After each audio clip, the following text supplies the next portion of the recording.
Hello and welcome to Your Portuguese. If you are watching this channel, we suppose you have learned Portuguese. You like it, or you know someone who speaks Portuguese and you'd like to learn some things in Portuguese to surprise that person. As we are close to the Christmas date, you may wonder how to wish Merry Christmas in Portuguese. And that's one of the things we are going to teach you in this video today. But there is more. So if you don't want to lose any of it, stay tuned to learn more, and we guarantee you won't regret it.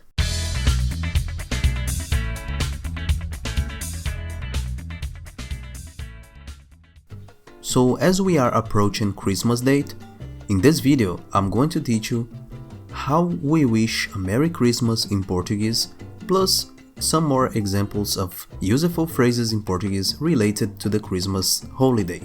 To start, let's see how to say Merry Christmas in Portuguese. In Portuguese, we say Feliz Natal. Feliz Natal. It's pretty common we say only Feliz Natal. But let's suppose you want to say I hope you have a Merry Christmas. We say Eu espero que você tenha Feliz Natal. Eu espero que você tenha Feliz Natal. Another very common way to wish a Merry Christmas in Brazil is Te desejo Feliz Natal e Feliz Ano Novo. Te desejo Feliz Natal e Feliz Ano Novo, which means wishing you a Merry Christmas and a Happy New Year.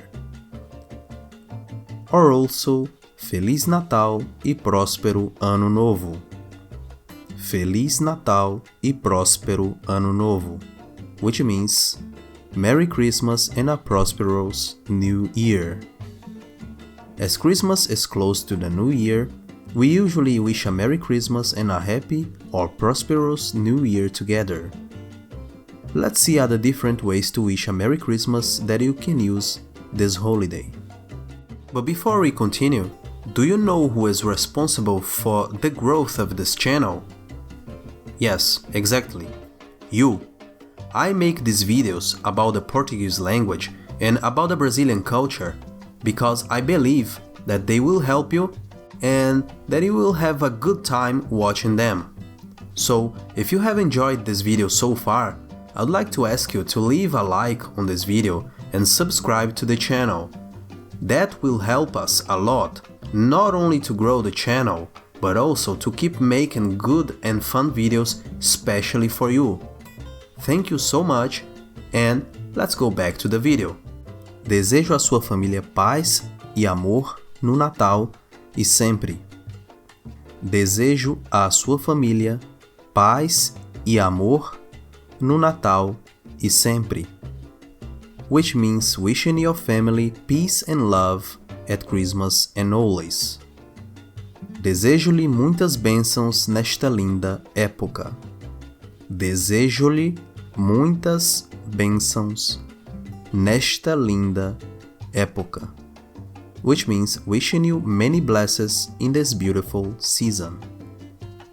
Esperamos que você seja cercado de beleza e conforto neste período de Natal. Esperamos que você seja cercado de beleza e conforto neste período de Natal. Which means we hope you are surrounded by beauty and comfort this Christmas season. Before we continue, have you already checked your free PDF sheets with different vocabulary lessons in Portuguese? If not, do it after this lesson. The link is in the description. So today you learned some ways to wish a Merry Christmas in Portuguese. Now that we are approaching this date, it's the opportunity to try it. Don't waste time, rewatch this video if you need, try it and tell me how it went later. I hope this video has helped you and that you have enjoyed it. Muito obrigado e até mais! If you have enjoyed this video, don't forget to leave it a like and subscribe to the channel. If you want to learn more Portuguese, make sure to check other videos in the channel I have made especially for you. Até mais!